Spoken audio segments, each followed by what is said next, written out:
यत करोषि, जो कर रहे हो कुछ तो करो, कोई सिद्धांत तो पकड़ लो। आज से नियम ले लो कि हमारा कोई भी 24 घंटे का समय भगवद अर्पित बिना हुए नहीं हम छोड़ेंगे उसे। अगर शयन में जा रहे हैं तो जागृत का पूरा हिसाब प्रभु के चरणों में दीजिए, और शयन के बाद जब जगिए तो पूरा शयन दीजिए प्रभु को। प्रभु 10 बजे सोए थे और अभी 1 बजे 2 बजे जो जगे, तो प्रभु ये समय आपके चरणों में समर्पित है। इसमें जो हम नींद में हुए या जो भी नाम जप किया, जो प्रभु आपके चरणों में। अब फिर सुबह जागृत में ये विचार करते रहो, ये क्रियाएं सब प्रभु की प्रसन्नता के लिए हो रही। नाम जप करते रहो, हर क्रिया प्रभु को अभी कुछ ही दिनों में आप देखना आपकी आध्यात्मिक विचार शक्ति बढ़ जाएगी, आपका विवेक पवित्र हो जाएगा। पर ये अभी 1-2 दिन करोगे फिर भूल जाओगे। भूलो नहीं, अगर भूलते रहोगे तो ज्यादा समय नहीं अपने लोगों के लिए पास। ये बहुत डींगे हाँकते हैं हम अभी बड़ा समय। ब्रह्मा जी के देश में, ब्रह्मलोक में ऐसे कमल की पंखुड़ी में ऐसे छेदो तो अपने यहाँ का 1 वर्ष हो जाता है। अगर वो 80 बार ऐसे कर दिए तो हम गए। 80 साल ही होगी वो तो उम्र, 60 70 80 85 कितनी उम्र है। बहुत जल्दी तत्पर हो जाओ। पर सब कोई तत्पर नहीं होगा, सब तत्पर हैं यहाँ जगत सजाने में। अरे हम जगत सजाने के लिए नहीं आए, हम जगदीश को पाने के लिए आए। ये हृदय का चिंतन बदलो, क्योंकि ये जरा मरण स्वरूप में नहीं होते, ये शरीर में होते हैं। अब स्वरूप का परिचय ही नहीं। लोग बहुत जानकार जैसे ज्यादा बातें बनाते तो कहते भैया 3.5 हाथ के शरीर में रहते हुए कई साल हो गए? बोले 40। तो जाना तुम कौन हो भाई? हो कि 100-200 हाथ का है तो खोजने में समय लगेगा।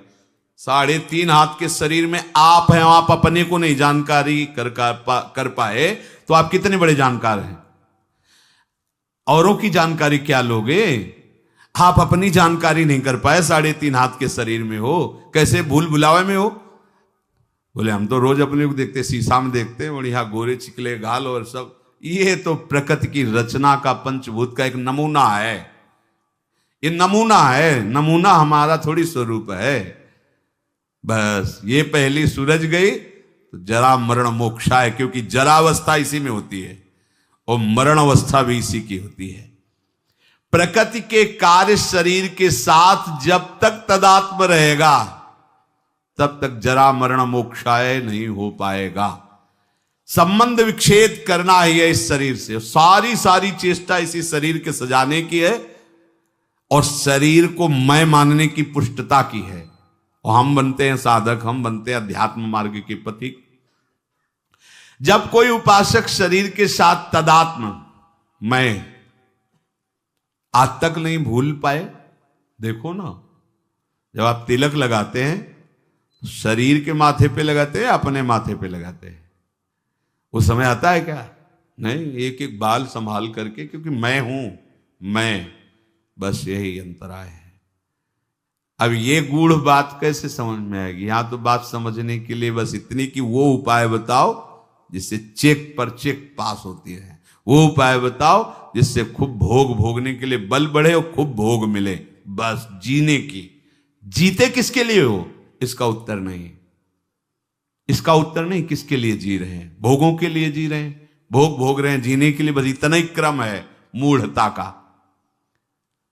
शरीर के वृद्धावस्था होने पर जब शरीराभिमानी मैं मानता रहा है, अब वो अपने को मान लेता है कि मैं वृद्ध हो गया हूं, पर वासना बहुत प्रबल हो जाती वृद्धावस्था में। पहले हमको ये भ्रम था कि ये जितने विकार हैं जवानी के हैं, इसके बाद शांत हो जाते होंगे। फिर बाद में अन्य वृद्धजनों से बात करके और शास्त्रों से पता चला कि यदि 40-45 की अवस्था, पूज्य पंडित श्री गया प्रसाद जी की वाणी, 40-45 वर्ष की अवस्था तक आपने अपने विकारों पर विजय प्राप्त नहीं की तो आगे और भयंकर रूप धारण कर लेंगे।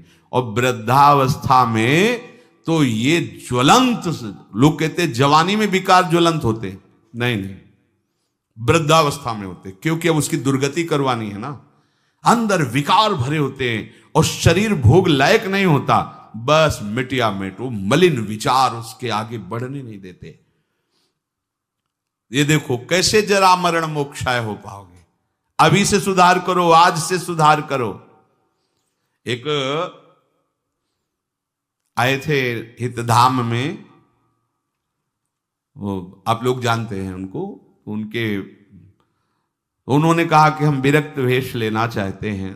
दोनों पति पत्नी सब कार्य निवृत्त हैं और हाँ ठीक है, अच्छा है, चौथापन है, विरक्त भाव होकर वृंदावन वास, वो फ्लैट भी खरीद लिया। हमका ठीक है, आप ऐसा कर सकते हैं, अच्छा है। जब जागे तभी मंगल, आप जो आयु बची वृंदावन वास करते हुए भजन करो। पर हमारे यहाँ पर सिद्धांत है कि रज के पात्र में पाया जाता है और कोशिश करे कि जमीन में ही आसन लगाकर शयन करे। बहुत संसार के तो सब भोग आप भोग ही लिए, और दोनों अलग अलग आसन पर लेटना। वो रुक गए, उनका अलग अलग आसनों पर। हम कहा हाँ, ये विरक्त होने पर तो फिर यही होगा ना, मतलब अलग अलग आसनों पर। तो उन्होंने स्पष्ट कहा कि इनको फिर नींद नहीं आएगी तो हम विरक्ति नहीं ले पाएंगे। और नहीं ली। और वो वृंदावन से, ये आप क्या समझते हो, बुढ़ापा में जीवन में भजन नहीं किया तो बुढ़ापा में आके तुम ऐसे नहीं। बहुत विचित्र राग है, माया का ऐसा राग नहीं है। जो ये मैं मानता है कि शरीर मैं हूं, शरीर पे मेरापन टिका हुआ है, तो जन्म मृत्यु जरा व्याधि दुख दोषानुदर्शनम वो नहीं कर पाएगा। जन्म मृत्यु जरा व्याधि दुख दोष ये नहीं देख पाएगा वो शरीर के। जन्म मृत्यु जरा व्याधि दुख रूप दोषों को देखना विवेकवानों का कार्य है। इस शरीर में बिल्कुल ममता नहीं रह जाती जब आप भगवत प्राप्ति का लक्ष्य करोगे। भगवत प्राप्ति का क्या, हमें लगता है अगर विशेष कोई कामना अपना जोर दे दे तो शरीर का प्यार खत्म हो जाता है। कोई कामना विशेष जोर दे दे, अपने स्वरूप में आ जाए कामना, तो फिर उसे कुछ याद नहीं रहता, मरना मंजूर है, लेकिन वो अपने लक्ष्य पर आगे बढ़ जाएगा। फिर भगवत प्राप्ति की कामना हो और शरीर का राग बना रहे, कैसे हो सकता है? इसका मतलब है अभी भगवत प्राप्ति की जलन नहीं हुई हृदय में, भगवत प्राप्ति की लालसा नहीं हुई। ये मैं मेरापन से मुक्त हो गए तो जरा मरण से मुक्त हो गए, क्योंकि शरीर के साथ माना हुआ संबंध बड़ा कठिन है त्यागना। तो इसे क्या करें, कैसे संबंध का त्यागे? हम नया संबंध बनाओ। क्या नया संबंध? अभी तक जितने संबंध बनाए उन सब संबंधों ने तुम्हें बांधा है। भगवान कपिल देव जी कहते हैं कि ये आसक्ति ही जगत के बंधन का कारण हुई, और हे मां, अगर यही आसक्ति भगवत प्रेमी महात्माओं से हो जाए तो मोक्ष का खुला हुआ द्वार है। हमें संबंधों ने ही बांधा है, शरीर संबंध, शरीर संबंधी भोग, शरीर संबंधी रिश्ते नाते। अब हम एक संबंध और प्रकट करते हैं, अपने आत्मस्वरूप गुरुदेव का। मन वचन कर्म से हम आचार्य और गुरुदेव की शरण में होते हैं। अब ये जीवन यंत्रवत वैसे ही चलेगा जैसा आदेश होगा, खत्म खेल। देह भाव कब नष्ट हो गया आपको पता नहीं चलेगा। जिन वैराग्य की सीढ़ियों को लांघना विवेक के द्वारा बहुत कठिन पड़ता, बड़ा लंबा समय जाता, छोटी छोटी अवस्था में कोई ज्ञान नहीं है, उन वैराग्य की सीढ़ियों को आगे लांघते हुए निकल गए गुरु कृपा पात्र जन। हम अगर ये संबंध मान ले, प्रथम से वह गुरु के चरण, जिन या धर्म कहो सब करन, नाम प्रताप बताइयो। आप इस चाल को समझना, ये मन बुद्धि इस बात को स्वीकार नहीं करते हैं।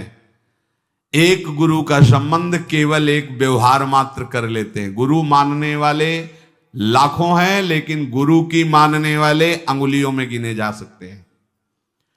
अपने मन वचन कर्म से ठान लो कि अब मेरा जीवन बिक गया, कोई अस्तित्व नहीं। गुरु ने नाम देकर मंत्र देकर खरीद लिया है, अब वो जैसा चाहेंगे वैसा चलेगा। ये सब ठीक हो जाएगा, सब ठीक हो जाएगा। जितने भी महापुरुष हुए हैं सबने गुरु महिमा का गान किया है। बिना गुरु कृपा के इस मैं और मेरापन से हटना बड़ा कठिन होता है। घूम घूम करके छाया रहता है। देख लो, यहां बैठे हो इसलिए देख सकते हो, देख लो, जब से चले हो तब से अब तक मैं और मेरे के ही घेरे को नहीं पार कर पाए हो। देख लो, और जो जितना समर्पित है, मैं मेरा का घेरा उतने उसका शिथिल होता चला जाता है। ये आत्मसमर्पण से सब ठीक हो जाएगा। हमारा प्रगट में शासन चाहिए, क्योंकि छवि तुम्हारे घर में विराजमान हो, कभी तुम्हें डांटी क्या? तुम्हारा जैसा मन आवे छवि के सामने करो, कर सकते हो। प्रगट में गुरु के सामने एक भी चेष्टा अगर प्रतिकूल की तो डांट पड़ जाएगी, सभा में तुम्हें गलती माननी पड़ेगी। लेकिन छवि के सामने, यद्यपि वो वहीं भी विराजमान है, पर आपकी वृत्ति सुधरने के लिए छवि से काम नहीं चलेगा। प्रगट में चाहिए जो हमें दुलार भी करे और हमें शासन भी करे, और हम यंत्रवत चले, बस भगवत प्राप्ति हो गई। ऐसा ना होता तो भगवान श्री कृष्णचंद्र जो नीचे बैठते हैं, संदीपनी जी ऊपर बैठते हैं। संदीपनी जी कौन है? बोले भगवान के गुरु हैं। क्या पढ़ा रहे हैं? बोले वेद पढ़ा रहे हैं। वेद कौन है? बोले भगवान के श्वासों से निकले हैं। जाकी श्वास वेद श्रुति चारी, सो हरि पढ़े ये अचरज भारी। संदीपनी जी के गुरुदेव भगवान कुछ समय के लिए विक्षिप्त का स्वांग किया, पागल जैसे। जितने शिष्य थे सब भाग खड़े हुए, लवशंका फेंक रहे हैं, थूक रहे हैं, मार रहे हैं, ऐसा मानो पागल हो गए। ऐसा काफी समय तक ये उन्माद स्थिति रही उनकी। एक दिन शांत भाव में हुए तो देखा संदीपनी जी ही केवल पास में, तो उनका बेटा और सब कहां गए? बोले गुरुजी वो तो अपने घर चले गए। क्यों? क्योंकि आपकी चेष्टा ऐसी प्रतिकूल होती थी, मारना, थूकना, पेशाब फेंक देना, ऐसा, तो लोग तो सब और तुम क्यों नहीं गए? बोले गुरुजी फिर आपको भोग कौन लगाता, आपका स्नान कौन कराता? बस, तो क्या हमारी प्रतिकूल चेष्टा तुम्हारे प्रति नहीं हुई? गुरुजी अब हमारा जीवन ही नहीं है, वो जीवन तो आपका जीवन है। अब जैसा आप हो, तो हमें कुछ इसलिए बुरा नहीं लगा कि ना मेरा तन है, ना मेरा मन है, ना मेरा प्राण है। हमने तो आपके चरणों में समर्पित कर दिया। अब आप चाहे मारो या दुलार करो, इससे मुझे कोई मतलब नहीं, क्योंकि ये जीवन आपका है। आंसू आ गए गुरुदेव के, हृदय से लगाए। और बेटा, जिस परब्रह्म की उपासना हमने की, उपासना के बल से जिसका साक्षात्कार किया, वही ब्रह्म तुम्हारा शिष्य बनेगा करके। वही संदीपनी जी ऊंचे आसन पर बैठे और जगत गुरु भगवान श्री कृष्ण हाथ जोड़े नीचे बैठे, उनकी आज्ञा का पालन कर रहे हैं।